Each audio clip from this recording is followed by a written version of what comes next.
Olá, muito boa noite a todos e todas. Sejam muito bem-vindos e muito bem-vindas a mais uma live do Coreco MG. Muito obrigada a todos os espectadores pela audiência. O meu nome é Gabriela Carraro, eu sou assessora de comunicação aqui do Conselho e estarei mais uma vez prestando suporte a esse evento. Hoje, dando continuação à nossa programação especial do Mês da Mulher, nós vamos discutir as subestruturas de opressão do neoliberalismo, com foco nas questões de gênero. E para isso nós recebemos as nossas debatedoras da noite. Já gostaria de cumprimentá-las, de agradecer a todas pela disponibilidade de estarem aqui conosco para essa discussão. Eu vou apresentá-las brevemente. Nós temos hoje a Bárbara Ravena, que é graduanda em Ciências Políticas pela Uniaselv, já atuou em diversas organizações, como o Conselho Municipal de Juventude de Betim, União Estadual dos Estudantes e Subsecretaria Estadual de Juventude aqui de Minas Gerais. Também presidiu o Conselho Estadual da Juventude e foi vice-presidente da União da Juventude Socialista de Minas Gerais também, e atualmente ela é presidente estadual da União Brasileira de Mulheres aqui do nosso estado. Nós temos também a Luísa Dulce, que é economista pela FMG, mestre em Sociologia pela Federal do Rio de Janeiro e está fazendo doutorado em Ciências Sociais, Desenvolvimento e Agricultura pela Federal Rural do Rio de Janeiro. Ela integra o Conselho Curador da Fundação Perseu Abramo e faz parte da Rede de Jovens Economistas Desajuste Economia Fora da Curva e também da Economia de Francisco e Clara. E temos ainda a nossa conselheira aqui do Coreco MG, a economista Pamela Sobrinho. Ela, além de economista pela Newton Paiva, é pós-graduada em Controladoria e Finanças pela ESAB, cursa também a pós-graduação em Gestão Empresarial pela Fundação Getúlio Vargas, e além de nossa conselheira, ela também é vice-presidente do Instituto Corecon Cultural e também envolvida aí nas questões de economia de Francisco e Clara. Por fim, nós temos a nossa mediadora da noite, que é a Valquíria Assis. Ela é economista, especialista em economia do trabalho e sindicalismo pela Unicamp e mestranda em desenvolvimento econômico pela Unifal. Ela é presidente do Sindecom, Sindicato dos Economistas aqui de Minas Gerais, e também conselheira do Corecon MG. Então, mais uma vez, eu agradeço a todas vocês por estarem aqui conosco. Muito obrigada e sejam muito bem-vindas aqui ao nosso canal. Antes da gente começar, eu gostaria de dar alguns recados. O primeiro deles é que a participação nessa live dá direito a certificado. Então, quem deseja obter o seu para aproveitamento de estudos, entre outros, é só preencher o nosso formulário de solicitação, que eu vou deixar o link aí no chat do YouTube, e depois participar aqui conosco, enviando perguntas, comentários, para a gente confirmar a participação e emitir o certificado. O segundo recado é que, como eu já falei, vai estar acontecendo durante todo o mês de março a nossa programação pelo Mês da Mulher. Então, desde já, eu convido vocês a se inscreverem aqui no nosso canal para ficarem por dentro dos nossos outros vídeos e lives e a seguirem as nossas outras redes sociais, principalmente Facebook e Instagram, e o nosso arroba é @corecomMG. Já aproveita também para conferir as nossas outras lives de vídeos que já tem gravados aqui no canal, com assuntos muito interessantes. E por último, a nossa presidenta Tânia Teixeira, ela estaria hoje presente para a abertura desse evento, porém, devido a outros compromissos, ela não pôde participar ao vivo, então ela deixou um breve vídeo gravado para cumprimentar a todos, que eu vou estar projetando aqui antes da gente começar, tá? A presidenta Tânia, eu vou também apresentá-la brevemente. Ela é presidenta aqui do Corecon MG, como já falei, e também professora, extensionista e pesquisadora da PUC Minas. Então, eu vou projetar aqui brevemente o vídeo dela antes da gente começar.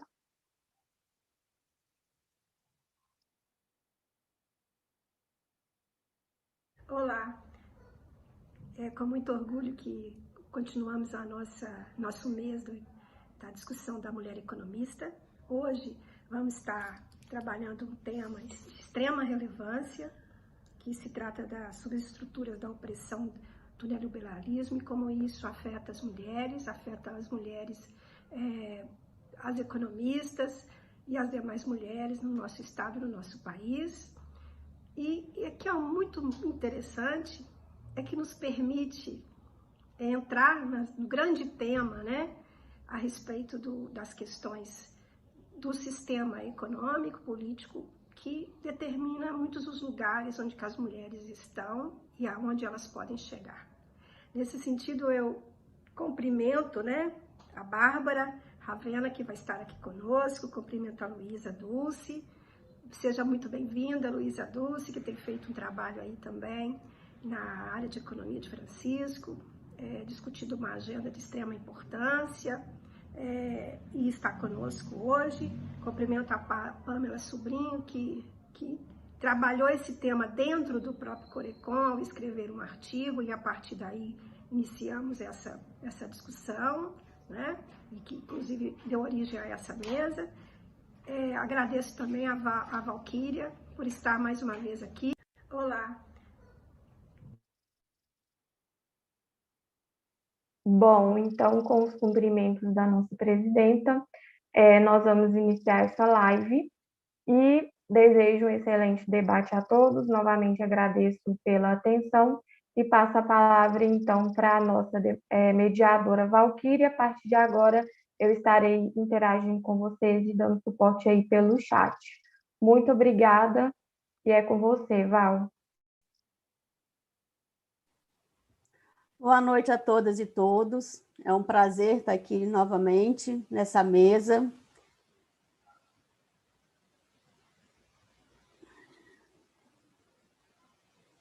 Gente, acho que deu um problema aqui.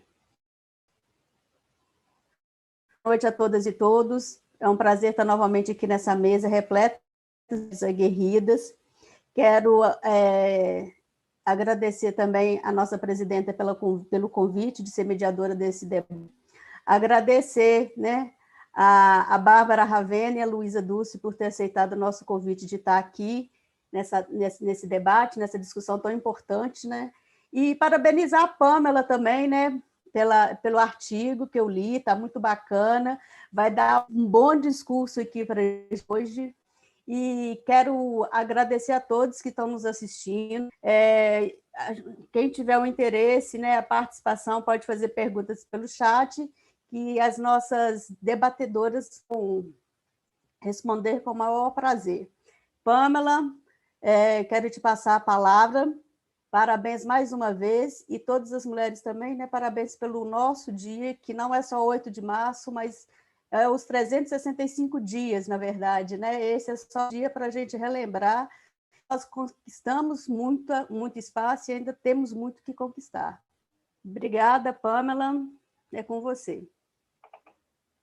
Olá, boa noite a todos. Obrigada, a Val, por ter aceitado o convite para estar participando, para estar fazendo a mediação, a Bárbara e a Luísa por estarem aqui comigo, né, para a gente estar discutindo esse tema. É uma temática que eu acho que é importante para a gente trazer para a discussão, porque quando a gente fala de opressão às mulheres, a gente fala sobre feminicídio, a gente fala sobre os impactos econômicos, participação da mulher na política, a gente tem que contextualizar também qual que é o papel do nosso sistema econômico, né, dentro dessa estrutura. A gente vive num sistema capitalista. Atualmente, a gente vive num sistema capitalista gerido pelo neoliberalismo, e pior do que tudo isso, a gente ainda tem um governo de extrema-direita que flerta com o fascismo, né? Então, todas essas características, elas impactam de maneira muito direta na vida de todas nós, mulheres. O neoliberalismo, para se manter no poder, ele utiliza mecanismos para se sobrepor, para a manutenção, né, dessa estrutura. E essa estrutura ela é mantida a partir de uma hierarquia. Então, quando a gente fala de subestrutura que o neoliberalismo utiliza, a gente está falando de vários mecanismos, né?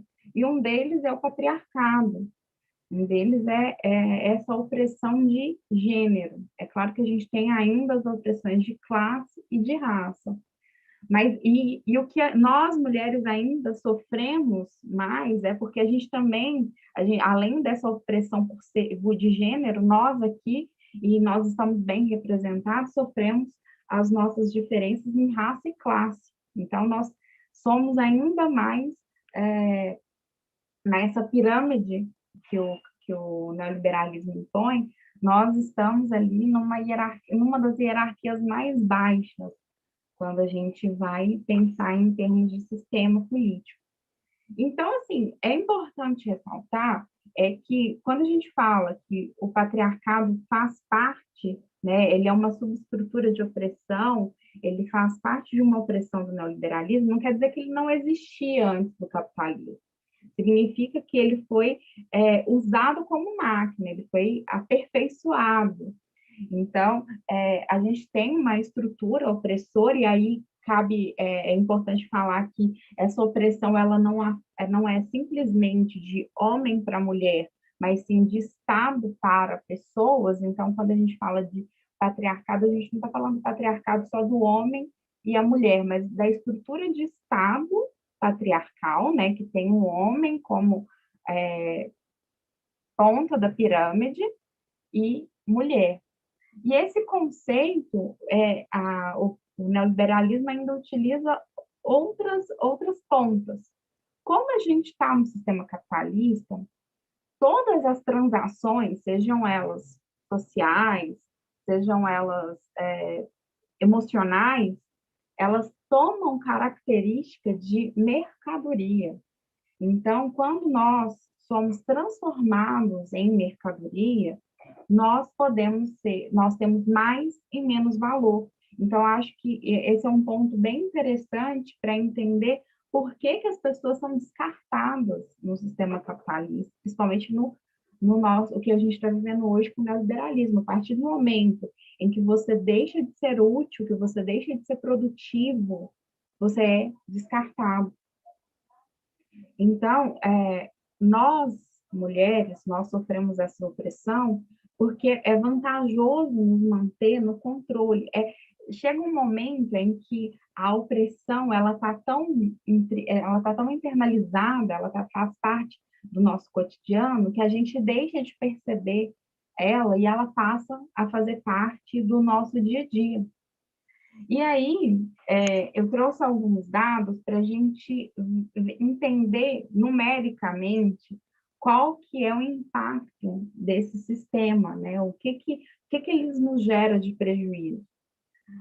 Para a gente entender um pouquinho, a OMS ela fez um estudo, que isso em mais ou menos 2018, que 1 a cada 3 mulheres no mundo sofre algum tipo de violência, seja ela uma violência física, emocional, patrimonial, 1 a cada 3 mulheres.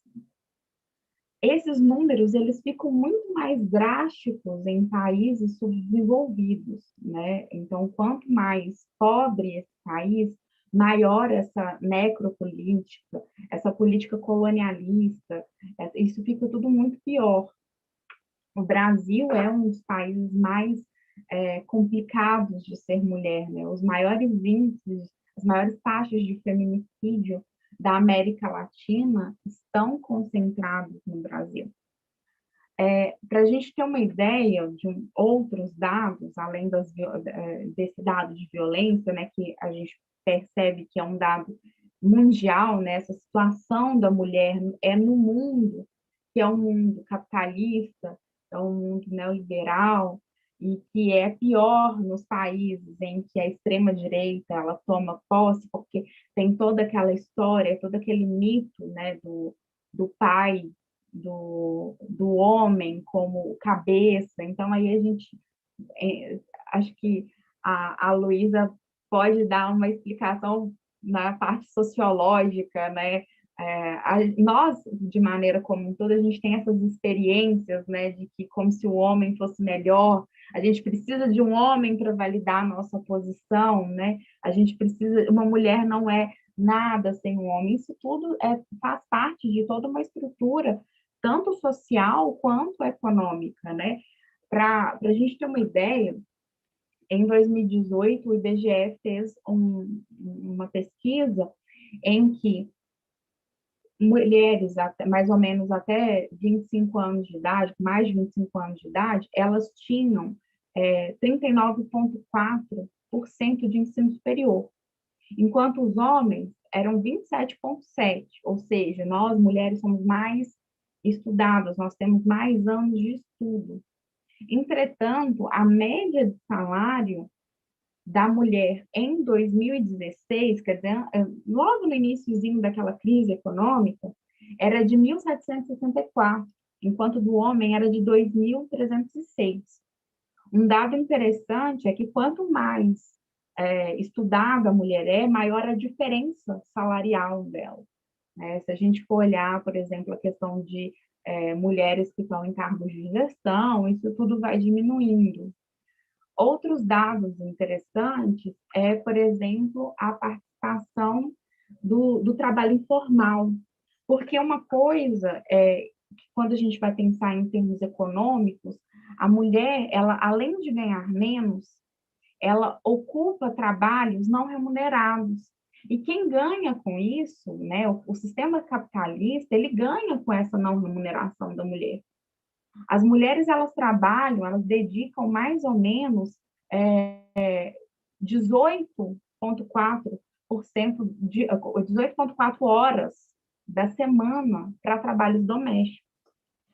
E isso aumenta se a mulher é casada e diminui se o homem é casado. O homem, quando casa, ele trabalha menos em casa. A mulher, quando casa, ela trabalha o dobro. Então, esse trabalho não remunerado, ele é vantajoso para o sistema capitalista. A mulher sai, ela trabalha fora, ela ganha menos, ela chega em casa e ela faz todo o trabalho do cuidado, de responsabilidade dela. Isso também impacta, por exemplo, quando a mulher vai sair para procurar emprego, né? Porque ela sabe que ela precisa ter um quadro de horas ali a serem dispendiadas com cuidado. Então, elas acabam aceitando trabalhos que remunerem menos, que elas consigam ter, né, uma flexibilização, coisa que é diferente com os homens. Outro dado interessante é que as mulheres, a maioria delas, elas acabam sendo mandadas embora após a licença maternidade. Porque no sistema capitalista, o fato da mulher engravidar, ele exige que a mulher engravide, né? Que aí a gente fala a gente poderia entrar aqui na temática da maternidade compulsória. Ele exige que a mulher engravide, ele coloca a responsabilidade dessa gravidez toda na mulher, né? Porque aí a gente vai entrar na questão dos direitos reprodutivos. A mulher, ela é responsável por toda a parte de proteção e caso ela engravide, ela tem que cuidar e ela pode ser mandada embora.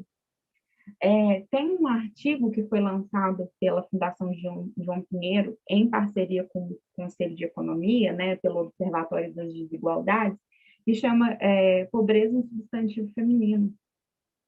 E esse artigo ele vai dissecando essas informações, e é muito interessante que ele traz um panorama que a maioria das mulheres, além de serem responsáveis pelo cuidado, né, das crianças, dos idosos, elas também hoje representam 40,5% dos chefes de família.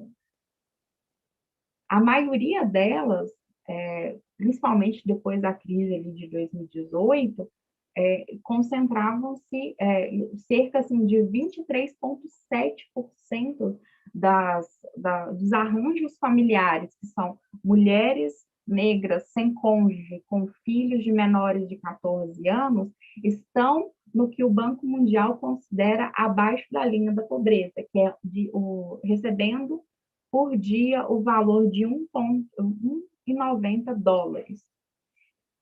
E aí a gente vê a questão de raça, porque nessa situação, 13,9 desse tipo de arranjo são mulheres brancas, ou seja, 23,7 são negras, que estão abaixo do nível de pobreza, 13,9 brancas. 40,5% das famílias brasileiras são chefiadas por mulheres, que ganham até 35% menos que os homens. Um outro fato interessante, e que aí a gente entra na questão ainda na questão do cuidado, né?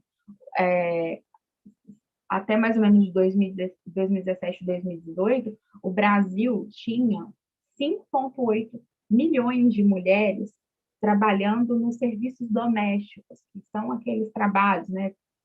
Então, aqui a gente calcula mais assim, aquele serviço a diarista que tem um MEI, né? Ou uma carteira assinada, né? A gente não está nem entrando na questão da informalidade. E só 458 mil homens nessa posição. O salário médio dessas pessoas é de R$ 858. Menos, assim, era, se a gente está falando de 2018, era mais ou menos o salário mínimo da época, né? Mais de 50, quase 60% dos trabalhadores domésticos são mulheres.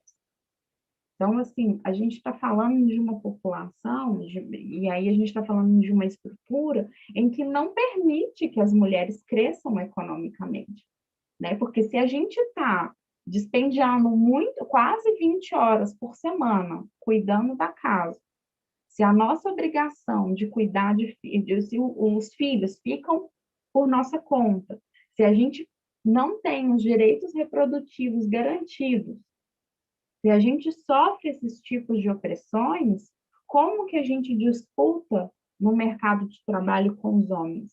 Fora as estruturas, né, esses mitos de que nós, mulheres, performamos estereótipos em que nós não podemos ocupar determinadas posições. E aí a gente se alongaria a falar dos estereótipos de gênero, né? Que nós não podemos ocupar determinados espaços porque somos mulheres. Quando a gente foca e a gente pensa num Brasil que flerta com o fascismo, a gente ainda agrava essa situação, porque o homem, enquanto posição de poder, né, enquanto ele acha que ele tem um status quo que ele não pode perder, ele, principalmente em momentos de crise, isso volta para nós como violência. É como se nós fôssemos culpadas pela violência econômica causada pelo neoliberalismo. Quer dizer, o capitalismo ele sempre vive ciclos de crises. E aí, quando a gente está flertando com o fascismo, essas crises, eles precisam achar alguém que seja culpado, e acaba sobrando para nós, mulheres, infelizmente, a culpa de tudo isso. E para não perder o status, né? E aí a gente entraria numa área da psicanálise, né? Que é por que o homem se sente, e por que ele precisa dessa sobreposição para se sentir másculo. A gente acaba entrando num tema que é muito, muito difícil para todas nós. Acaba que quase todas nós conhecemos uma mulher que foi vítima de violência doméstica, se não nós mesmos, né? E aí, o que a gente pode falar como a parte mais macabra desse sistema que chancela e que permite que nós sejamos exploradas, usadas e descartadas quando perdemos o nosso valor, é o feminicídio. Um dado interessante é que de 2016, que é justamente no golpe, para 2017, a taxa de feminicídio cresceu 15,71%. De 2017 para 2018, foi 14,32%. De 2018 para 2019, 7,89. Só que os dados de 2020 ainda não tinham sido fechados, porque o Fórum, esses dados foram tirados do Fórum Brasileiro de Segurança Pública, e só no primeiro trimestre já tinha tido um aumento de quase 2% de 2019 para 2020.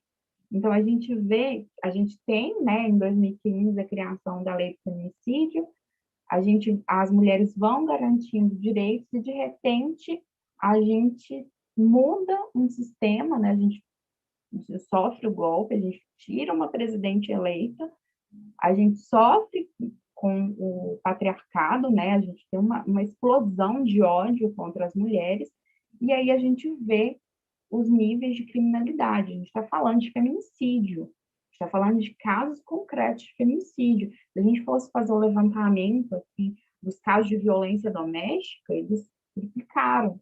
E aqui a gente está falando de um período que ainda não contempla a pandemia. Que a pandemia ela veio e ela aflorou ainda mais todo esse ódio contra as mulheres. E aí entra naquilo que a gente está falando, né? Quando o homem ele perde, ele sente que ele está perdendo o status, e ali não só o homem como a gente está falando o homem aqui, mas a gente pensa em toda uma estrutura repressora de Estado, nós mulheres sofremos as consequências. É importante a gente fazer o levantamento desse tema, porque quando a gente pensa um novo modelo econômico, ou quando a gente fala, nós precisamos pensar nas mulheres na política, a gente precisa repensar como que a gente vence isso, a gente precisa falar do nosso sistema econômico, né? A gente precisa falar sobre o sistema que a gente vive.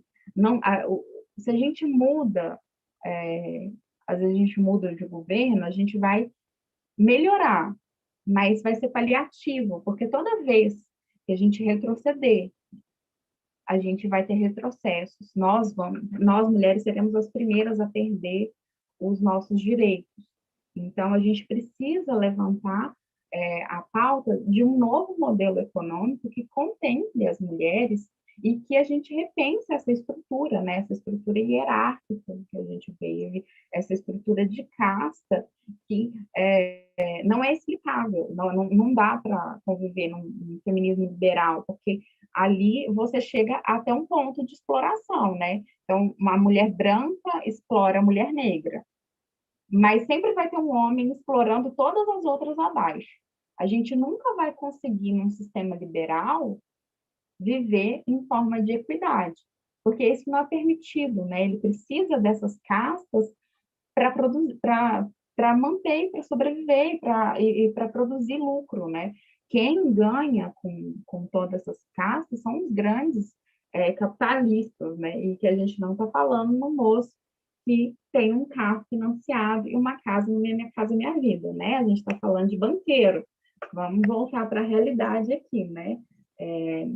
A gente não está conversando com nenhum capitalista aqui. Então, é importante a gente pensar nesse sistema aqui, e aí é legal, a gente, interessante lembrar aos nossos companheiros que estão nos ouvindo, né, é que eles também são explorados, porque na casta deles, eles ainda sofrem opressão de classe, né, eles não sofrem opressão de gênero, então eles estão em vantagem conosco, mas eles sofrem opressão de classe e de raça. Então, eu acho que para trazer essa discussão aqui é importante, a gente precisa falar, a gente precisa quebrar alguns mitos também do feminismo liberal, né, trazer essa pauta, falar dessa questão da igualdade de gênero, de raça, de classe, e como que o sistema capitalista ele financia, né, essa opressão. Então, basicamente, eu falei no artigo que vai ser publicado pelo Cofecom, pela Revista Economista, sobre isso, e eu passo a palavra para a Val para a gente conversar mais sobre o tema aqui com as nossas debatedoras. Obrigada, gente. Obrigada, Pamela. Uma ótima exposição. Tem muita discussão, né, sobre isso, Uma live não caberia essa discussão, porque ela é muito grande. E é interessante quando você fala da discussão, né? É porque existe digamos assim, a ilusão do capitalismo, quanto ele gera riqueza e quanto ele gera renda, né? Só que mas gera renda e lucro para quem, na verdade? Porque, por exemplo, a gente está vendo aí na pandemia, no final do ano passado, 2020, a gente viu que a taxa de desemprego foi maior entre as mulheres, e quando você pega a taxa de desemprego entre as negras, a população negra, ela é maior ainda. É um sistema, então, que tende a excluir, né, as mulheres do mercado, as mulheres do trabalho, e excluir mais ainda as mulheres negras, a população negra, a juventude. Então, é uma discussão ampla, e agora vou trazer aqui para a discussão aí a Bárbara Ravena. Bárbara, seja bem-vinda, quero muito ouvi-la. A Bárbara, que é companheira aí de muita luta, está na defesa das mulheres. Obrigada, Bárbara. Obrigada, Val. Queria cumprimentar a mesa, a presença da Pâmela, que me fez esse convite, né? Pâmela é minha conterrânea, descobri ano passado que ela é betinense que nem eu, por conta do Gustavo também, que faz parte aí do Corecom. Como eu fui apresentada, Bárbara Ravena, atualmente estou na presidência da União Brasileira de Mulheres, e esse tema ele é muito relevante para a gente, porque quando a gente fala de capital, não capital, pobreza e não pobreza, a gente já imagina, igual a Pâmela falou, né? Quando a gente fala assim, o capitalismo está em crise, aí a galera acha que a gente vai pegar o carro financiado e a casa dela, e não é, né?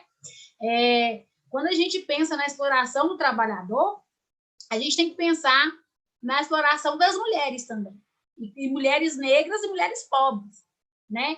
A gente está vendo aí, a gente está vivendo a maior crise da vida, né? Desde que a gente tem um governo, não vou falar neoliberal, né? Um governo fascista. Neoliberal acho que foi do Fernando Henrique Cardoso, ali naquele tempo ali.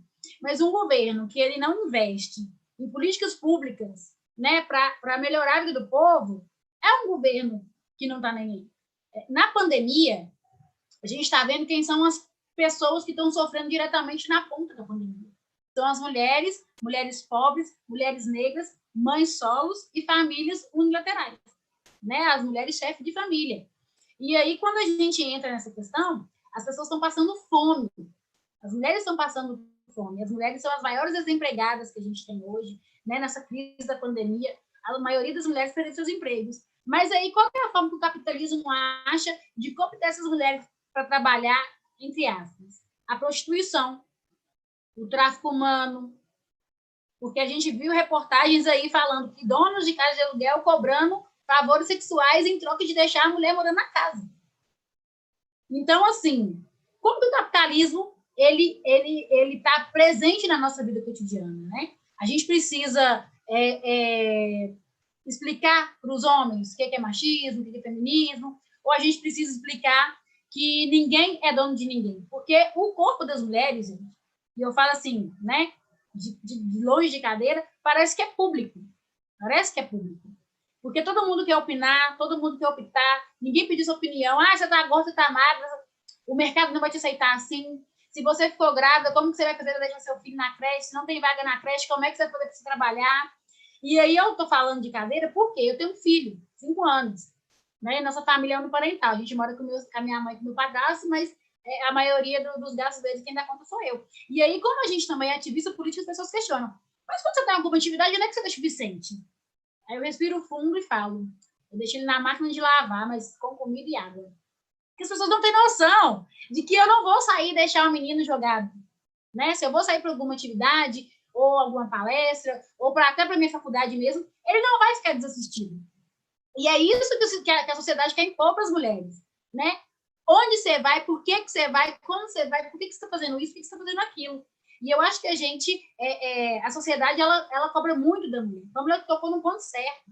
Se a gente fosse cobrar todo o trabalho doméstico que a gente faz dentro de casa, gente, as mulheres donas de casa seriam as mais ricas do mundo.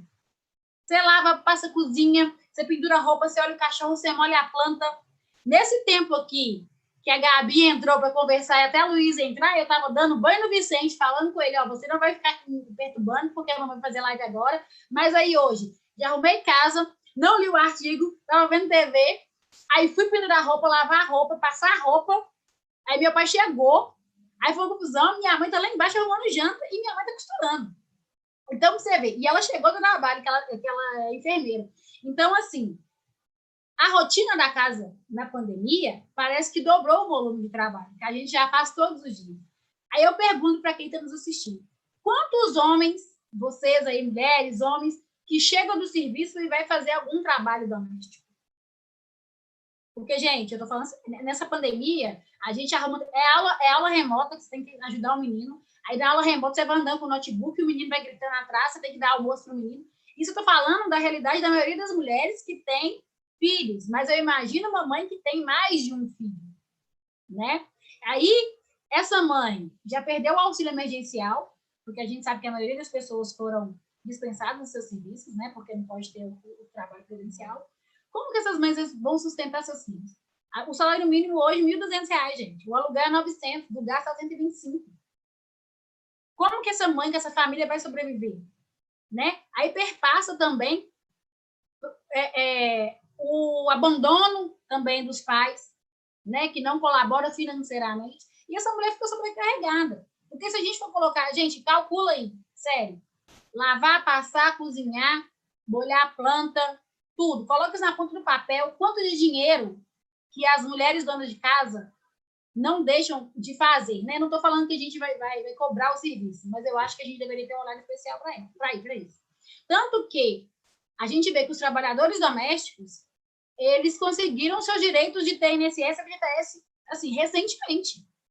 E a gente sabe quem é a maioria dessa população que trabalha nas casas das pessoas. São mulheres negras e pobres. Quando a gente fala raça e classe, gente, é porque, igual a Pamela falou, tem uma mulher branca que está em cima, a mulher negra que está embaixo, mas tem um homem que está em cima das duas.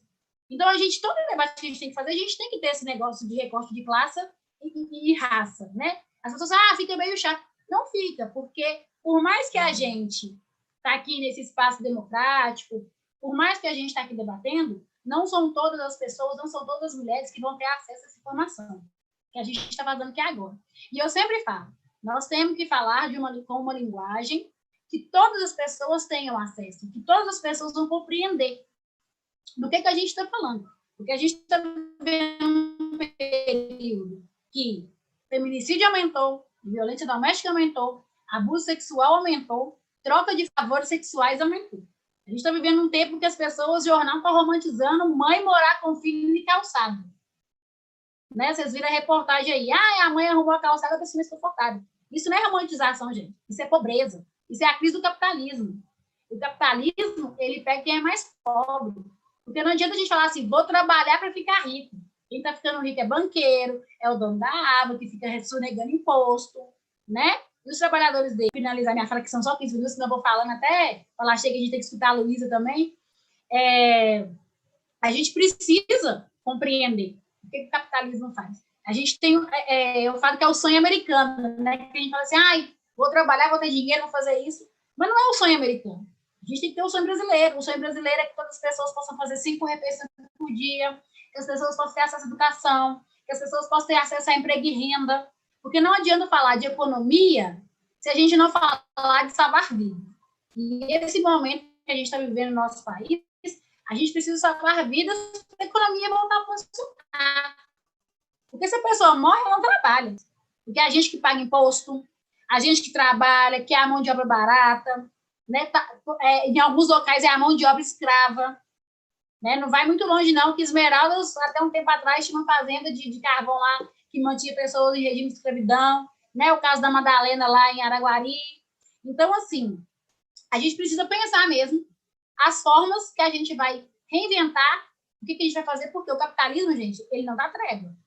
O capitalismo não dá trégua, ele sofre uma crise, ele volta mais forte, dá uma crise ali, ele volta mais forte, e a gente está sofrendo na pele. Eu acho que a nossa geração, eu acho que a gente nunca viveu isso, né? Essa recessão econômica, essa falta de desemprego tão grande. Então, a nossa geração fica assim, mas não é assim, nunca foi, era melhor antes. Não era melhor antes. Eu lembro de vovó falando assim, tempo de Fernando Henrique Cardoso, né? Você comprava o óleo por R$ 1 de manhã, de noite já estava 5,80. E é isso que está acontecendo hoje, né? Você compra um pacote de arroz a R$ 15 hoje, amanhã ele está 25. Então, a gente precisa reinventar, a gente precisa derrotar esse capitalismo, derrotar esses governos neoliberais, esses governos que não prezam pelos programas sociais, esses governos que não prezam como é que eu posso dizer? Pelas políticas públicas, né? Que vai tirar o povo da miséria. Porque a gente sabe que quem move esse país são as pessoas pobres e principalmente as mulheres pobres e as mulheres negras. Obrigada, viu, gente? Eu empolgo, se deixar eu vou falando até amanhã. Obrigada, Bárbara. Eu estava até pesquisando aqui quanto que vale o trabalho doméstico, tem um artigo da ONU sobre isso, estou pesquisando aqui, depois te falo quanto custa uma mão de obra de uma mulher doméstica. Quero agradecer aqui também, nos assistindo pelo YouTube, a nossa conselheira Alzira, muito obrigada pela participação, e também do Adriano Miglio também, que está aí nos dando audiência. Obrigada pela participação aí pelo YouTube. E agora eu vou passar a palavra para a Luísa Dulce, para ela falar um pouco também para nós sobre neoliberalismo, feminismo. Boa noite, Val. Boa noite, Bárbara, Pamela. Também dá um salve aí para a Tânia, que abriu o nosso encontro, e para a Gabriela, que está dando suporte aqui para a gente. Desejar aí um feliz dia, na verdade, uma feliz vida, né, para nós mulheres, nessa semana de celebração aí, né, de marcar também de luta das mulheres, e cumprimentar também de forma muito sincera os companheiros que estão assistindo a gente, né, aqui nessa mesa, que estão querendo aprender e também somar nessa luta, que tem que ser uma luta de todas as pessoas, né? Então, assim, queria muito agradecer e parabenizar o Corecon pela realização dessa atividade. É muito importante no ambiente da economia a gente promover esse tipo de discussão. Temos um caminho longo, né, a caminhar ainda, mas estou vendo muitas mudanças nos últimos anos, desde que eu formei lá na Faculdade de Ciências Econômicas da UFMG há 10 anos atrás. Eu acho que realmente muita coisa tem mudado, né, no âmbito da universidade, do ensino da economia, na presença de mais mulheres discutindo a economia, que ainda é muito pequena, mas eu estou sentindo algumas mudanças importantes. E aí eu separei algumas coisas para conversar aqui hoje. Acho que, assim, depois dessas duas falas tão boas da Pamela e da Bárbara, não sei, vou focar talvez um pouco em como que as mulheres são uma resistência, né, ao neoliberalismo, mas antes eu queria tocar em alguns pontos, assim, reforçar algumas coisas que já foram faladas. E aí, primeiro, pensar o neoliberalismo não somente como uma política ou uma estratégia econômica, né, mas uma forma propriamente de mercantilização ou colonização de todas as esferas da vida. Então, de todos os sujeitos, do tempo, né, do espaço, da questão das paisagens, das diversas paisagens, né? E aí, como a Pamela trouxe, acho que no neoliberalismo e no capitalismo, assim, de modo geral, tudo e todos nós somos ativos, né? Somos capitais. E o que não é isso é descarte. Então, aí, a Pamela falou da questão de descarte, tem aquela música, né, dos Racionais MC que fala, né, o ser humano é descartável no Brasil. E uma outra referência que eu acho importante da gente trazer é também o Papa Francisco, na encíclica Laudato Si, de 2015, que ele fala sobre essa cultura do descarte, né, em relação aos seres humanos, mas também em relação à natureza, né?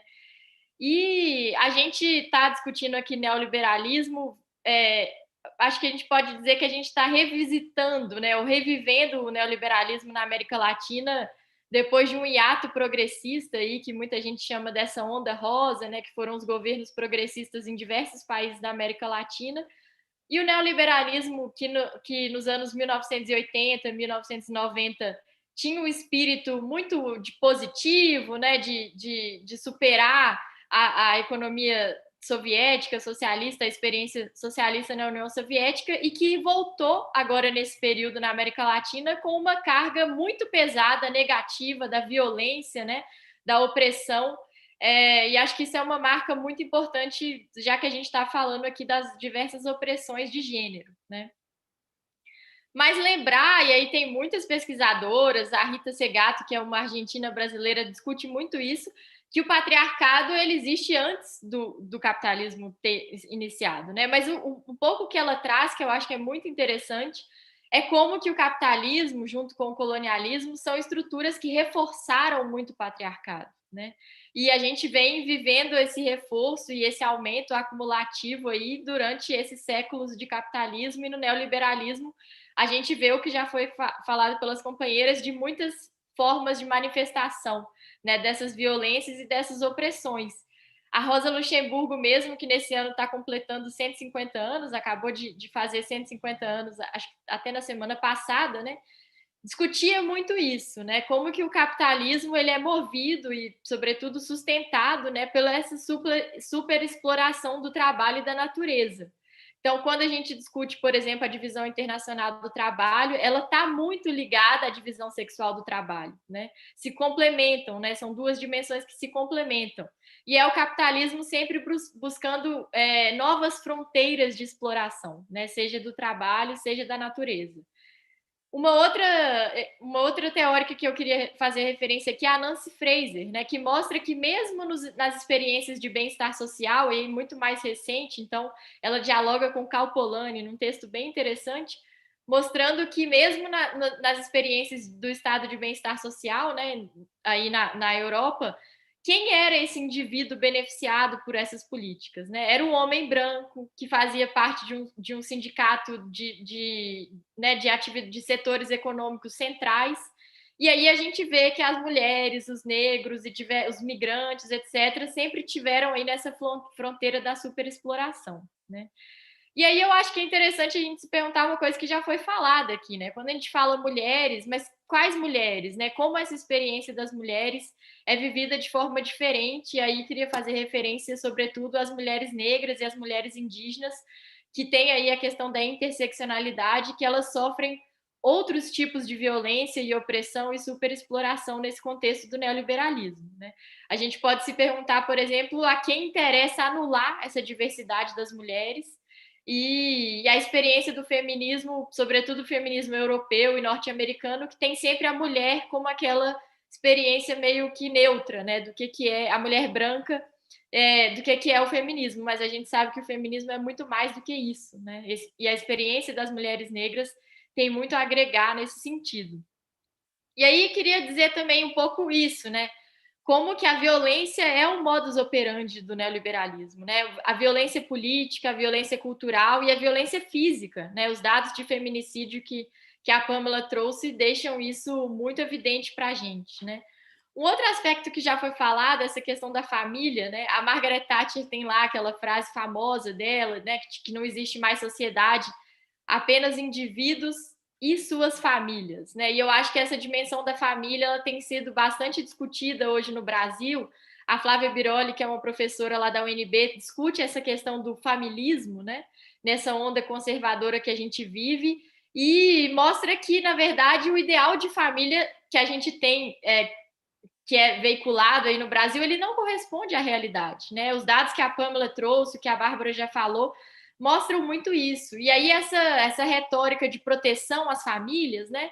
O que é visto como ameaça e o que é visto como proteção, né? Por que a fome, por que a pobreza não é vista como uma ameaça e tantas outras coisas são vistas como ameaça, né? A família, etc. Então, como que essa questão da família é veiculada e estar no debate público hoje, acho que é uma questão muito interessante para a gente discutir, né?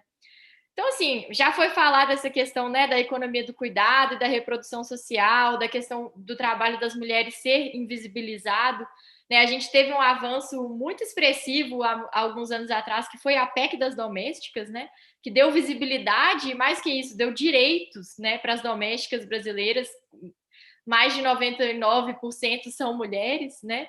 E quando a gente vê também os dados aí de trabalho doméstico, como já foi falado, tem os dados do IBGE muito interessantes, que entre a população ocupada, né, as mulheres despendem cerca de 23 horas por semana no trabalho ocupado e os homens apenas 12 horas, né? Metade do trabalho das mulheres.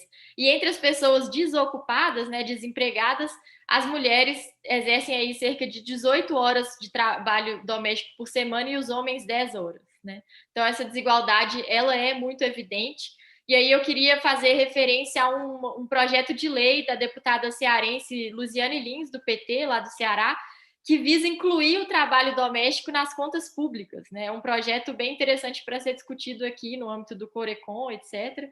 E temos aí muitas autoras que falam também das cadeias globais de cuidado, né, de reprodução, enfim, como que trabalhadoras migrantes vão para outros países, muito do sul global em direção ao norte, para fazer esse tipo de trabalho de cuidado, enfim.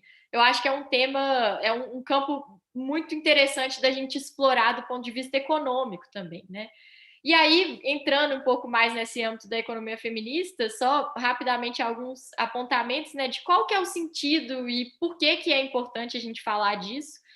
Né, acho que primeiro é pensar quem que é esse sujeito econômico dos manuais de economia, sempre é um homem branco, né, de um país do norte, e a gente vê que os cursos de economia, em termos de estudantes, mas também professoras, o número de Nobel de economia, as mulheres ainda estão muito, muito atrás, né?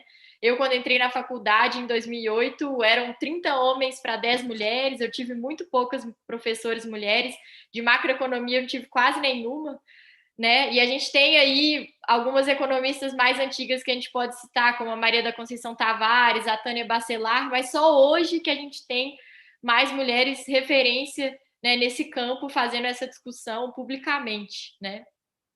E aí eu acho que se a gente se perguntar se não há essas mulheres, né, o que está sendo analisado, né? Se a experiência das mulheres não é trazida para análise, não é trazida, se o corpo das mulheres, se essa vivência não é trazida, né?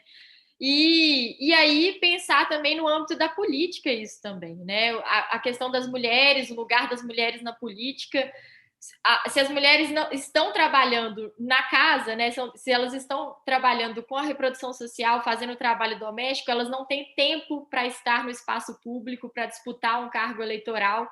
Né, isso é uma discussão muito importante, essa questão do tempo, né, das duplas, triplas jornadas. Então, aí, dados muito recentes aí da eleição de 2020, por exemplo, só 16% das mulheres foram eleitas, das vereadores são mulheres, né? 12% são prefeitas apenas, né?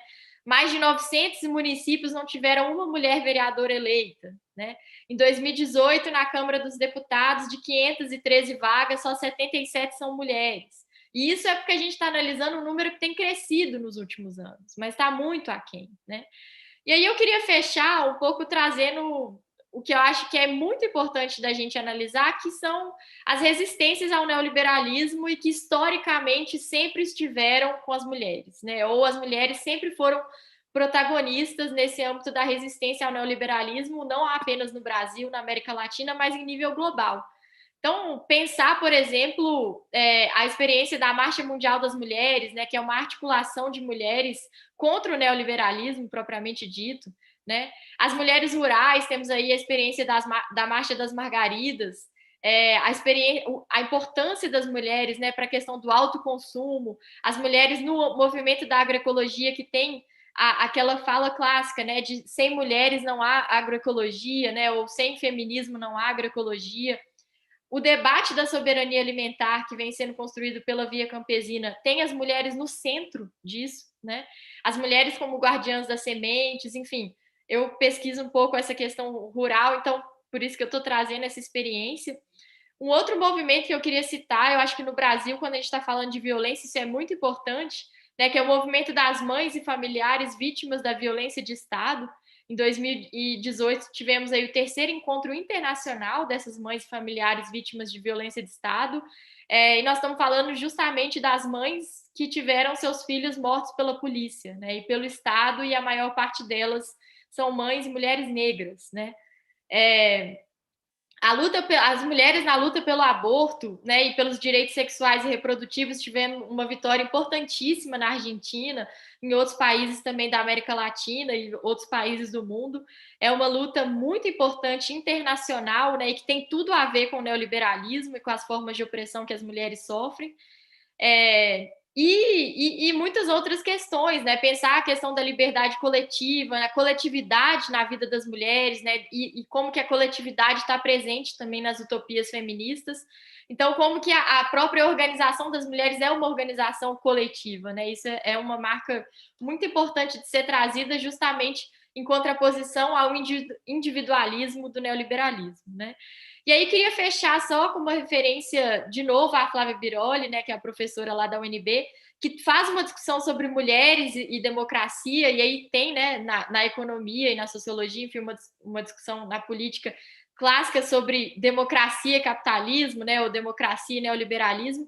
E a Flávia Biroli, ela traz alguns elementos de dizer que a luta das mulheres ela é essencialmente uma luta pela democracia, né? E que não há como a gente ter uma democracia plena se os direitos e se as mulheres não se fazem presentes nessa disputa política, né? Não só porque nós somos mais de 50% da população, e aí, como tem gente que gosta de falar, né? Nós somos 50% e mãe dos outros 50%, né?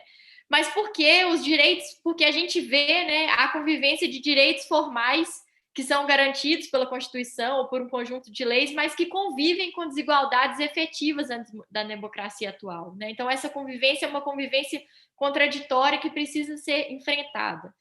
E um outro ponto que ela traz, que eu acho que é muito importante, que é essa desconexão entre a experiência cotidiana das mulheres, entre a vivência das mulheres e a presença das mulheres nos espaços decisórios da esfera pública, né? Então, se as mulheres não estão presentes nas câmaras de vereadores, na Câmara dos Deputados, quem é que vai falar sobre o que as mulheres estão passando, né? Se as mulheres negras não estão lá, como que nós vamos fazer leis, projetos de leis ou políticas públicas para enfrentar uma realidade que não é vista, né? Que não é sentida e que não é, né, publicizada?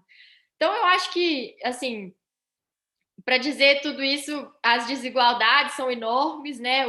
As formas de opressão elas são cada vez mais sofisticadas e mais brutais, mas as mulheres têm caminhos, né? Nós temos apresentado esses caminhos aí ao longo do tempo e eles têm sido construídos coletivamente. Isso eu acho que é uma questão muito importante de ser colocada. E tem que ser um trabalho, né, ao mesmo tempo que um trabalho de formiguinha, mas tem que ser um trabalho também com firmeza, né, para a gente ocupar todos esses espaços e colocar de forma bastante firme mesmo essas desigualdades que não podem mais ser toleradas, né? E, na verdade, porque a gente está falando, como a Pâmela trouxe, de uma necropolítica, né? Então, temos limites físicos aí de sobrevivência das mulheres e acho que é muito importante do ponto de vista econômico, mas ampliar também e mostrar que essas formas de opressões elas estão muito ligadas, né? Obrigada, gente. Era isso que eu pensei em trazer para a nossa discussão. Bom, Luísa.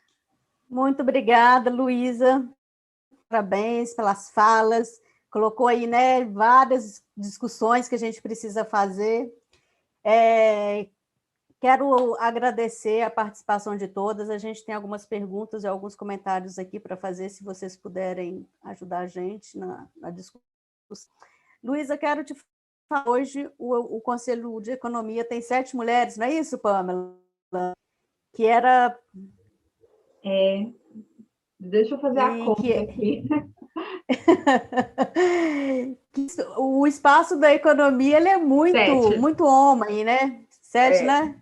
7. Porque o espaço do homem dentro da economia ele é muito presente, né? E às vezes as mulheres são colocadas, digamos assim, no escanteio, porque existe a estrutura dentro da nossa categoria, que na maioria das vezes a gente vê homem falando, os homens, a maioria dos professores, embora uma categoria seja mais mulheres, né?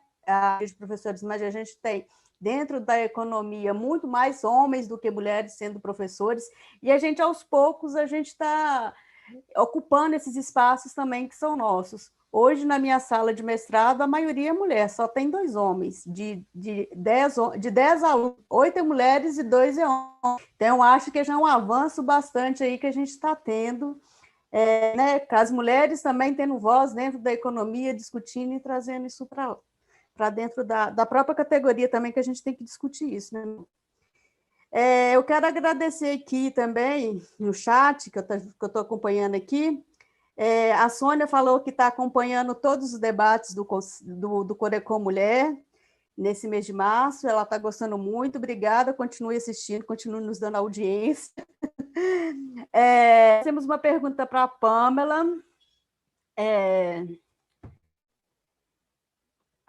Tem uma pergunta para a Pamela que é a seguinte, Pamela. Deixa eu achar aqui. Pamela, mas você acredita que o neoliberalismo é um dos culpados das diferenças salariais e da culpa da mulher? Como você colocou? Você entendeu? O neoliberalismo é o culpado da diferença salarial.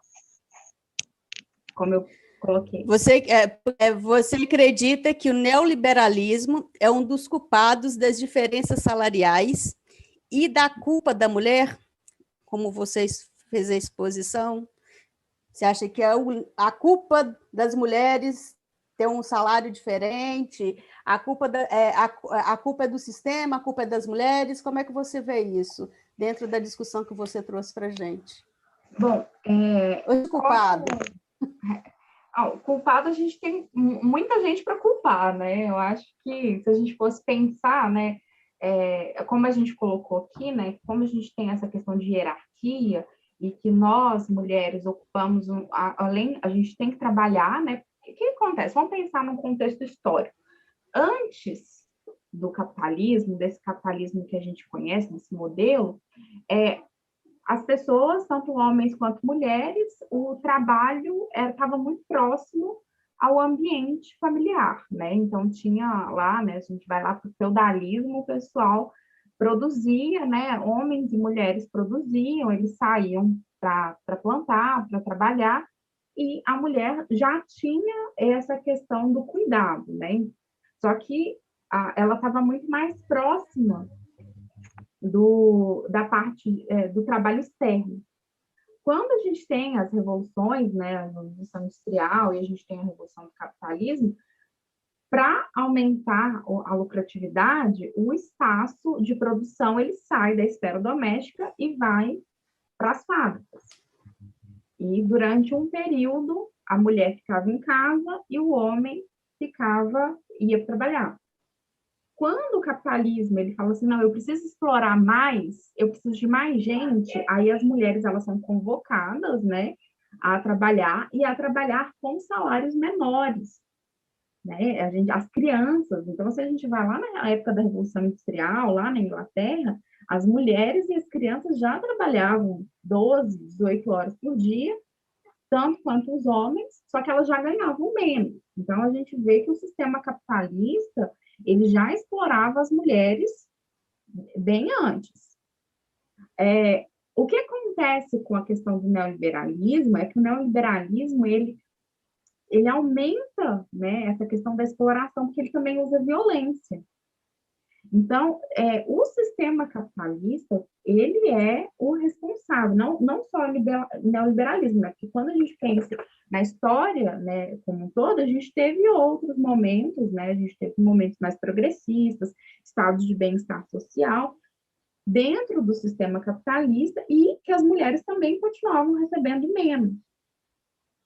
Então, na verdade, o sistema capitalista, ele aproveita dessa estrutura patriarcal que a gente já vivia para explorar, e o neoliberalismo, ele aumenta essa exploração. E, então, esse é o culpado. Nós, mulheres, nós estamos conquistando direitos. Então, se a gente for parar para pensar, a gente colocar uma linha do tempo, vamos pensar Brasil, linha do tempo, a gente começou a votar em 1930, né? É a primeira vez que uma mulher vota, e aí tinha toda a regra lá, que não era simplesmente ir lá votar, né? Ela tinha que ter educação, o marido tinha que permitir. A lei do divórcio é de 70, 80. A gente fica pensando que até a lei da violência doméstica ela é de 2009, né? Se eu não me engano, 2008. Então, assim, até caiu esses dias, que foi semana passada, a ideia de legítima defesa da honra. Cara, a gente está em 2021. Então, a gente tá discutindo juridicamente que não existe essa história de que você pode me matar porque eu feri sua honra. E aí, eu também posso matar você e usar a mesma justificativa? A gente sabe que não. Então, falar que nós, mulheres, somos culpadas, nós estamos galgando lugares, né? A gente está discutindo. A Luísa falou um monte de movimentos em que as mulheres se unem contra, não só o sistema neoliberal, né? Contra esse sistema capitalista como um todo, e em diversos momentos do tempo, né? Não só no neoliberalismo. Então, o neoliberalismo, ele aumenta a exploração, né? Ele aflora a violência, a necropolítica, a descartabilidade. Então, você você não é mais útil para mim, e aí a gente pensa, os homens e o Estado pensando isso, né? Você não é mais útil para mim, então eu vou te descartar. É mais ou menos isso que quando um homem mata uma mulher, ele trata ela como objeto, né? E você é minha, você é uma coisa que se você não quer mais ser minha coisa, você não vai ser a coisa de ninguém, então eu vou lá e te mato. Então, é mais ou menos isso. Então, historicamente, o capitalismo, né, sempre nos explorou. Então, acho que a culpa em si é do sistema capitalista que usa da exploração, né? O liberalismo, ele só aflora essa violência que existe, né? Liz e Bárbara, vocês querem complementar a fala da Pâmela? Está aberta a palavra. Não, a Pâmela explana muito bem, né? Que essa exploração ela vem desde sempre. Então, assim, não tem como culpabilizar a mulher se ela já vem desde o tempo, né, de Jesus Cristo, aí, para quem acredita, que a opressão já vem acontecendo, né? Quem foi a primeira mulher apedrejada? Maria Madalena, se você for ver, né? Porque ela fugiu dos padrões que eram colocados naquela época. E a gente vai vendo isso até hoje, né? Se você foge do padrão, você é apedrejada, achincalhada. E a Pâmela falou de feminicídio, mas recentemente mudou a lei, né? Que antigamente era ilegítima defesa da honra. Que honra? Né? Você mata uma mulher por causa de sua honra. Que honra? Se o homem pode ter 2, 3, 4 mulheres, a mulher não pode cometer uma traição que ela tem que morrer. Então, eu acho que isso é uma culpa também na necropolítica e também do que a gente vem vivendo ao longo desses anos, né? A Luísa colocou muito bem, a gente teve vários avanços, a gente precisa avançar ainda mais, né? Não dá para as mulheres sofrerem de serem penalizadas porque elas não querem ficar com o cara ou porque elas não querem ficar no serviço delas, que a gente nem entrou no mérito do assédio sexual e moral dentro dos ambientes de trabalho, né? Que a gente... Eu acho que não tem uma mulher nessa vida que nunca passou por isso dentro do ambiente de trabalho. Qualquer gracinha, qualquer cargo de chefia, ou qualquer fala um pouco mais alta, ou foi chamada de histérica, ou porque estava saindo com o chefe, ou porque não tinha merecimento de estar ali. Então, eu acho que isso vem desde os primórdios do mundo, mas eu acho que a gente está trabalhando para mudar isso. E quando o Val coloca que hoje, na turma dela de mestrado, tem 8 mulheres e 10 homens, eu fico muito feliz, né? Porque os cursos dito de exatas tem a maioria em seus cursos homens, né? Ou vocês são de exatas, vocês podem me corrigir de errado. Mas o curso de cuidados humanos, como enfermagem... Humanas exatas. Humanas exatas. Enfermagem, ciências sociais, a maioria são mulheres, porque é atribuído esse local do cuidado, né? Quando eu fazia enfermagem, assim, enfermagem por amor. Eu falei assim, não, gente, não é por amor. Eu gosto de trabalhar com isso e é o curso que eu gosto, estou fazendo por causa disso, não é por amor, né? Então, eu vou falar assim, economista por amor? Advogado por amor? A gente não fala isso, né? Então, eu acho que é um pouco disso, que a gente tem muito ainda para se avançar aí nessas questões. E a mulher não é culpada, não, viu? A pessoa que fez a pergunta aí por esse sistema, não. A gente é oprimida sempre, mas a gente está lutando para acabar com isso. Eu queria fazer um comentário, assim, perfeito, o que a Bárbara trouxe. Como eu ressaltei muito essa questão da coletividade, né, na luta das mulheres, na resistência das mulheres, e muitas vezes a gente vê aquele comentário de tem uma mulher que é chefe daquela empresa, uma mulher que é deputada, que é não sei o quê. Mas a luta das mulheres não é porque uma chegou lá, e sendo que os outros 9, né, de 10 são homens, né? A luta das mulheres é enquanto todas... Vamos lutar enquanto todas não somos livres, né? Enquanto todas ainda sofrem opressão. Então, não adianta dizer que uma chegou e ela vai virar o exemplo para as outras, né? Se uma chegou, mas todas as outras não, só comprova que ela é uma exceção à regra, né? Então, nós precisamos olhar isso para não nos iludirmos também de que o sistema abre brechas né, e de que as mulheres estão conquistando. Na verdade, a maior parte das mulheres vive em condição que a gente já narrou aqui, né? Acho que isso é muito importante de ser colocado também. Quando a Luísa coloca isso, a gente vai também, volta um pouquinho, né? Que até pouco tempo atrás não tinha banheiro feminino dentro do Senado brasileiro. Gente, eu fico imaginando como que as mulheres visitantes utilizavam o banheiro, não tinha banheiro feminino no Senado, né? E aí, olha para você ver que coisa surreal. É muito difícil, é muito difícil. E dizem, né, que o ar-condicionado da Câmara é uma coisa assim super frio. Por quê? Porque os homens estão de terno, né? E as mulheres têm que ir de saia, tem que ir de... Então, assim, são pequenas coisas, né? Mas que são muito significativas. Adriano, obrigado por estar aqui. Ele falou que as mulheres estão cada vez mais subindo os níveis social. Eu tenho acompanhado pelo LinkedIn e vejo muitas mulheres com mais sucesso que muitos homens. O Felipe Russo reforça a necessidade de que a Ravena aborda a discussão do novo homem, de uma mulher e um desafio. No campo é pior ainda. A gente vê que as mulheres no campo, elas ainda... Se a gente avançou alguma coisa, as mulheres no campo, elas ainda precisam avançar muito mais, né? Luísa, pode fazer um comentário aí para a gente, que a Luísa está trabalha, né, na área de agricultura, na participação das mulheres no campo. Se você quiser falar um pouco para a gente, né, como é que essa participação, esse trabalho que você faz com as mulheres, de emancipação das mulheres. Esse debate das mulheres rurais é um debate fundamental, né? As mulheres, quando a gente vê aí que 90% da produção agrícola brasileira é soja e milho, né? Maior parte exportada para a China. Mas é a agricultura familiar que produz, né, a comida de verdade que a gente fala, né? E são as mulheres, sobretudo, que estão produzindo essa comida, né, nos seus quintais produtivos, nas suas hortas, etc. Justamente porque também tiveram excluídas aí da Revolução Verde, que trouxe o maquinário para o campo, etc. E tem uma discussão muito séria, né, sobre qual o lugar das mulheres nas associações e cooperativas, né, na política local, o patriarcado nas famílias. E aí eu queria fazer um comentário específico sobre as mulheres jovens, né? A gente discute muito uma questão que é a sucessão rural, né? Que é a questão da permanência da juventude no campo. Então, existem muitos empecilhos, muitas dificuldades para que essa juventude permaneça no campo, mas as mulheres sofrem mais opressões e mais dificuldades, né? Tanto no âmbito da família, então, assim, o pai morre ou o pai vai passar a terra para os filhos. Não vai passar para a filha, né?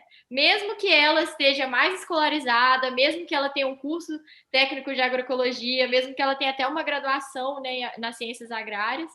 Então, existe um processo de discriminação das mulheres jovens rurais que é muito sério, né? E que é denunciado e trabalhado pelas organizações do campo, das florestas, das águas, mas que a gente precisa tornar isso, né, público mesmo e trazer para o debate, porque essa relação campo-cidade é hoje fundamental. A Denise Pereira está fazendo comentário aqui. Eu estou descobrindo que é uma parcela de mulheres em cidades pequenas, como a que habito, que não se encaixa nem nos movimentos de trabalhadores urbanos nem rurais, né? São mulheres que não têm perfil, então o próprio sistema exclui elas do mercado de trabalho, tanto rural seja urbano, né? Temos outra pergunta aqui. Cadê? Não, é só um comentário do Filipe Russo também. Muito bem lembra, Luísa, o papel das mulheres da conservação da agrodiversidade e dos recursos da natureza. Várias experiências, auto-organizações servindo de referência. E assim, né, a gente vê como é que, né, você está falando aí que a discussão da mulher como ela precisa avançar, né, Luísa? Eu acho muito interessante essa discussão. São as mulheres que, na maioria das vezes, estão na frente, mas que, às vezes, também acabam sendo excluídas, igual você comentou aí, né? Queria fazer um comentário, uma pergunta para todas, né? Que a gente vê, né? Como é que vocês veem hoje, né? As mulheres, quando começaram lá em 1917, a primeira grande greve, né, que a gente teve, que as mulheres sindicalistas, operárias, elas foram às ruas reivindicar seus direitos de trabalho, a pressão que elas já vinham sofrendo naquele momento. E depois da década de 90, esse configura um novo cenário, né, da forma da mulher atuar, de como a economia ficou mais globalizada. Como é que vocês veem esses avanços das mulheres, ou se existe ou se vocês acham que houve avanços, né, das mulheres com relação à disputa, né? Não é uma disputa, né? Mas a mulher, né? Porque assim, 1917 era um cenário, né? Era na década quando começou a Revolução Feminista, né? Agora a gente vê que na década de 90, com a Revolução, o cenário mudou um pouco, mas vocês acham que isso avançou? Como é que vocês veem essa discussão? O que vocês acham? Qual que é o sistema melhor para acabar com essa opressão, se é que existe?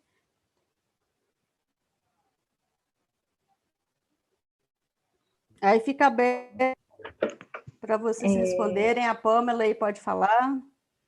Bom, eu acho assim, a gente vive ciclos, né? A gente sempre, eu acredito que a gente sempre está progredindo, né? E a gente está na era da comunicação, da informação. Isso ajuda a levar determinadas pautas para um grande público, né? O que a gente olha anteriormente ficava muito concentrado as mulheres que participavam das greves, porque elas estavam no ambiente de trabalho, a discussão do feminismo estava muito ainda na teoria, né, na universidade, e hoje ele está estendendo, né? A gente consegue conversar com outras mulheres através dessa conexão, né? A gente está conversando aqui com duas mulheres que se colocaram, né? Colocaram seus corpos à disposição e na luta política, né? A Luísa foi pré-candidata a prefeita pelo PT de Belo Horizonte e a Bárbara foi candidata a vereadora aqui em Betim. Vocês enfrentaram um sistema ainda muito machista, né? Eu lembro que em 2018, quando saiu a campanha, né, Meu Voto Será Feminista, eu ouvi de candidatos, inclusive da ala progressista, que eles achavam que isso era besteira, né? Eles achavam que uma mulher não tinha necessidade.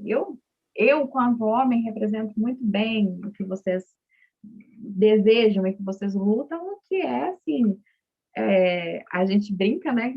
Meu útero, minhas regras, a gente brinca essas coisas assim, mas é verdade, né? Só nós podemos entender o que é opressão, né? Só nós vivemos violências que são silenciosas, né? Porque elas estão tão no cotidiano, né? Igual a Bárbara comentou do assédio moral, assédio sexual, o estupro, a maternidade solo, né? Que a mãe solo é a mãe solo, né? O pai solo, nossa, é um herói. Sai reportagem no Fantástico para ele, né? Fazendo mais que a obrigação dele, que colocou o menino no mundo, e ele virou reportagem no Fantástico. Mas, assim, então eu acho que a gente tem esses avanços, né? Eu vejo, por exemplo, eu tenho uma prima que ela tem 18 anos e que ela fala de feminismo assim, né? Me coloca no chinelo, que eu falo, nossa, peraí, senta aí, menina, me explica esse negócio aqui que eu não estou entendendo, não. Então, eu acho que a gente teve esses avanços e cada vez que a gente tem esses avanços, a gente vai ter uma onda conservadora querendo puxar para trás. Então, a gente teve avanços e as nossas lutas, eu acho elas cansativas, né? Porque aí a gente está tendo que enfrentar um fascista no poder que fala tanta abobrinha, né? Que acha que nós somos ele realmente nos enxerga como subclasse. Mulher é ele gosta de homem, né? Os relacionamentos dele são muito homoafetivos, porque não tem nada de colocar a mulher ali. Ele pode até ser casado com uma, mas ele convive mesmo somente com homens. Então, assim, eu acho que a gente tem esses avanços, né, por conta dessa questão da comunicação. Eu acho também que está levando o feminismo para as mulheres, e aí, por exemplo, ele teve um comentário aqui que são mulheres que não estão no campo nem rural e nem do trabalho urbano, mas elas estão em casa. Então, elas estão exercendo um trabalho, um papel de cuidado, mas é um cuidado não remunerado, não reconhecido pelo sistema, né? Mas levar a essa mulher que ela tem direitos é uma das coisas que a internet, né, ela nos ajuda, né, a informar aquela mulher que ela tem direitos civis e que ela é uma pessoa. Então, a gente tem os retrocessos, infelizmente, ainda muita gente pregando coisas erradas, falando mentiras em verdades, aproveitando do desconhecimento de um grupo, mas a gente tem um papel muito, muito grande com jovens, né? Que a gente precisa levar para essas jovens, para essas crianças, essa cultura da igualdade. Então, acho que a gente tem, eu acho que a luta fica um pouco mais, sempre mais árdua, mas acho que a gente tem tido muitos avanços.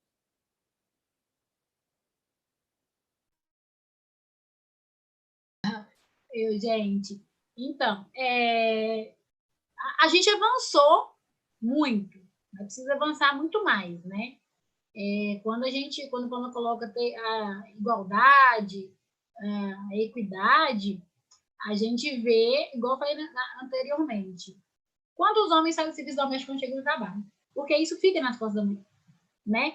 A gente pode ter avançado em vários aspectos. Hoje nós temos mais mulher na universidade, nós temos mais mulher mestre, mais mulher professora, mas são essas mais mulheres mestres, professoras, que também fazem o serviço doméstico dentro de casa, né? Eu li esses dias para trás, uma psicóloga tem um casal, né? E o homem falava, eu estou muito bem com essa pandemia, não dou nada, não sofri ansiedade, estou tranquilo. E a mulher, não, eu estou com crise de ansiedade, não estou aguentando mais. E aí a psicóloga fazendo esse recorte falou assim, que a mulher já chegou mais atarefada, que está na pandemia, está mais atarefada, e o homem está tranquilo. Porque é o que eu falei no começo, né? É a roupa espalhada que você vai catar enquanto está trabalhando, fazendo suas coisas. E o homem, ele senta, né, e fica. Até porque, gente, eu não falo que isso... Porque os homens precisam ter a consciência também que eles precisam ajudar, né? Não é a gente fica falando, fulano, faz isso, ciclano, faz aquilo, né? Eles têm duas mãos. Eles não são aleijados. Eles dividem uma casa, eles moram nessa casa. Se ele surge uma louça, ele precisa lavar a louça, porque a louça não vai se limpar sozinha, né? Se ele toma banho, ele tem que pôr a roupa no seu chapéu sujo, porque a roupa não vai caminhar sozinha. E eu falei aqui em casa que a minha mãe, a dada política do meu irmão é o seguinte, tá fora do lugar é lixo, tá no chão, vai pra fora, põe no caminhão de lixo e pronto. Porque ninguém é obrigado a ficar catando roupa, né? Então, aqui em casa, a gente ainda tem essa divisão tarefa do trabalho, essa divisão doméstica, né? Que meu irmão arruma cozinha, eu arrumo casa, o Vicente ajuda, né? Porque é isso, a gente precisa colocar essa divisão bem na primeira infância mesmo, não falando que é para explorar as crianças, viu, gente? É porque a gente já começa na desvantagem, né? Quando você tá brincando de boneca, você é a mãe, você é a cozinheira, brincando de casinho, o cara não, é bombeiro, eletricista, e você, a menina, já nasce com aquela predestinação de ser a cuidadora. E não é assim, né?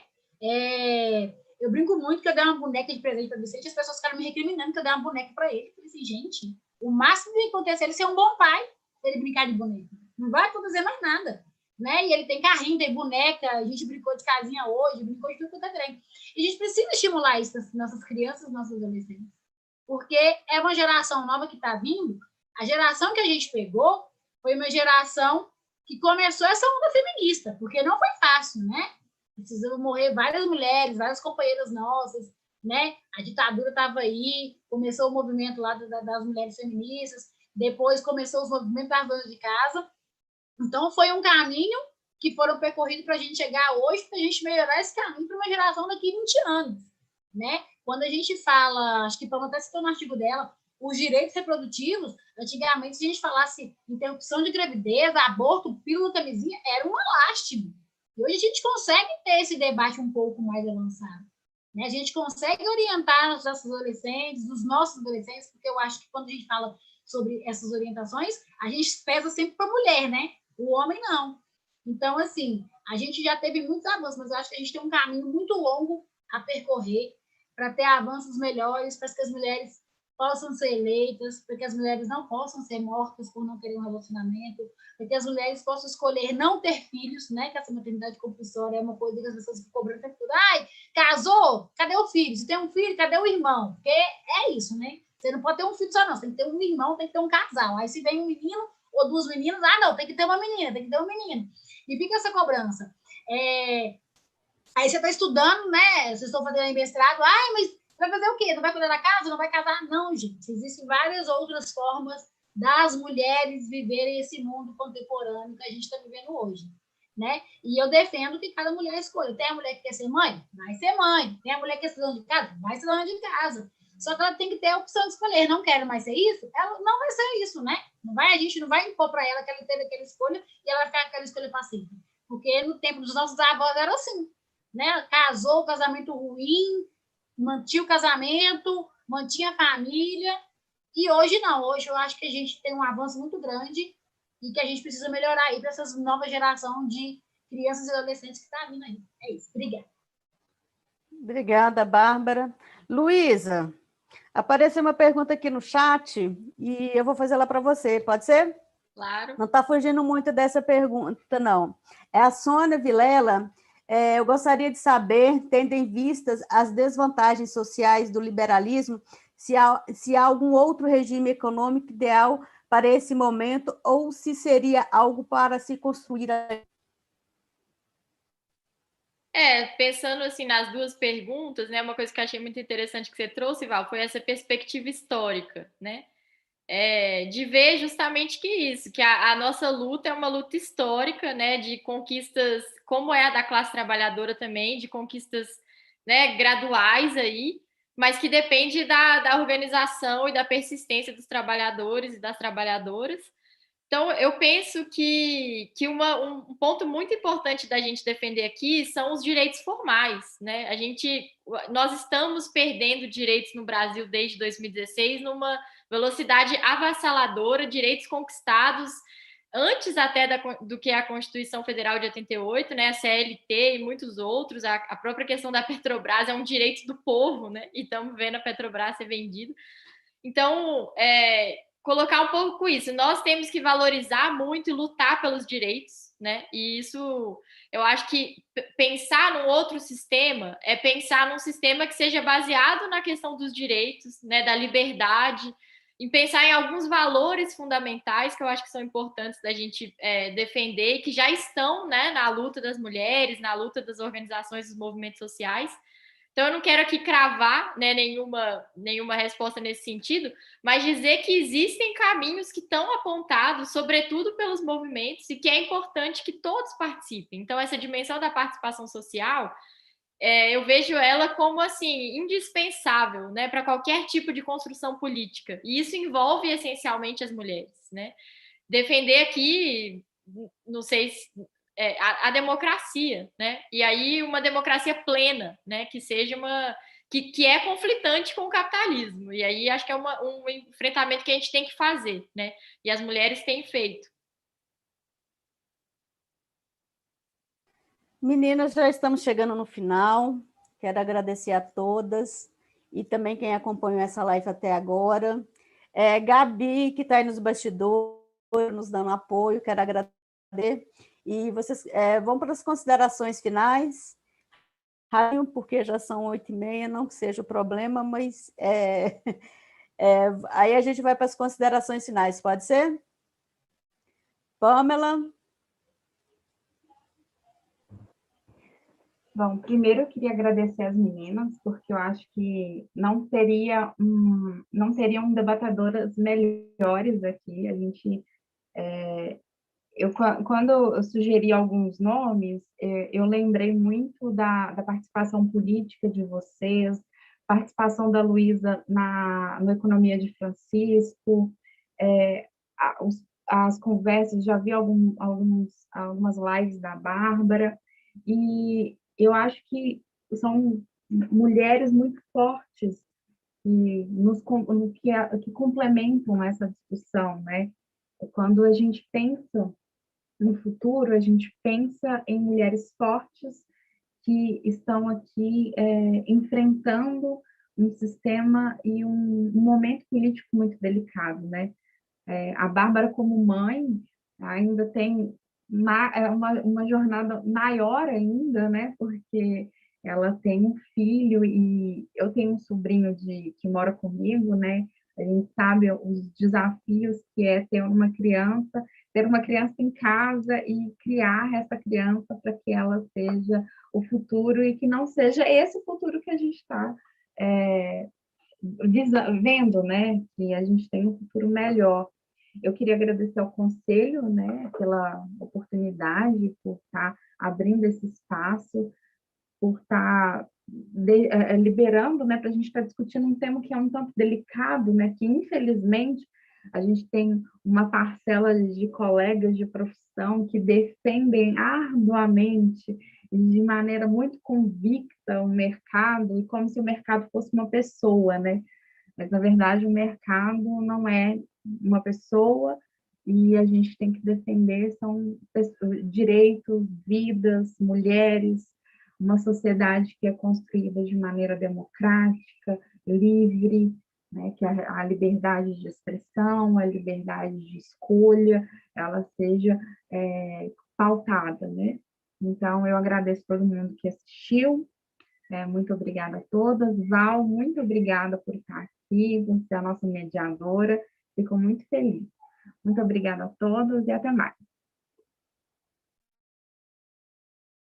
Bárbara Ravenna, suas considerações finais. Gente, agradecer também o convite, né, do Conselho, Pâmela, Gabi que está aí, Luísa, Val também, pelas belas explanações. E é isso, né, gente? A gente precisa de todo mundo para fazer a revolução. Sem mulheres, não há revolução, né? A gente precisa travar esse debate mesmo da igualdade social,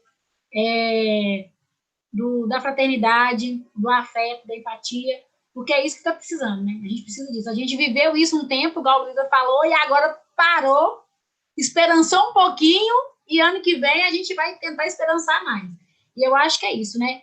Dias mulheres virão, eu falo dias mulheres, que são as mulheres que são a revolução, as mulheres que movem esse país, as mulheres que movem o mundo. E é isso, queria agradecer o Conselho pelo convite, e estamos aí junto no que precisar, só chamar que estamos aí. Obrigada, viu, gente? Boa noite a todo mundo que nos assistiu, que mandou pergunta, tá bom? Obrigada, boa noite. Obrigada, Bárbara. Luísa? Bom, também gostaria de agradecer muito por essa noite, aprendi muito, saí muito energizada aqui de ouvir vocês e da nossa conversa, foi muito estimulante. E parabenizar muito, né, o Conselho por estar se dispondo corajosamente a fazer essa discussão. Espero que isso também reverbere para dentro, né, para as atividades e para as discussões que o Corecon tem feito. E é isso, deixar um abraço para todas e também para todos os companheiros que estão aí. Nos vemos nas lutas e, como disse a Bárbara, acho que temos aí uma trincheira muito importante, né? 2022 é um ano bicentenário da independência, acho que precisamos colocar essa discussão das mulheres também nesse âmbito, né? Pensar o que significa a liberdade das mulheres e tudo mais. Então, temos uma agenda de lutas aí que já está posta há muito tempo e que certamente estamos juntas nela. Obrigada, gente. Gente, quero agradecer a todas e todos que acompanharam a nós até agora. Agradecer o Corecon Mulher, de nos dar esse espaço para o debate. Toda quinta-feira, até o final do mês, vão ter atividades voltadas para discussões para as mulheres, todas convidadas para participar. Luísa e Ravenna, o Corecon Mulher está de portas abertas para vocês participarem com a gente, de fazer proposta, de fazer discussão, não é verdade, Pâmela? Que a gente está precisando trazer essas mulheres para fazer essa discussão, para a gente dar voz para as mulheres também, né? Então, esse espaço aqui é de vocês também. Quero agradecer muito, não é verdade, Pâmela? Não é de todas? Sim, é de todas. E aí, quero agradecer todas e todos por terem nos acompanhado até agora. Muito obrigada. E quinta-feira tem mais. Obrigada, boa noite. Obrigada.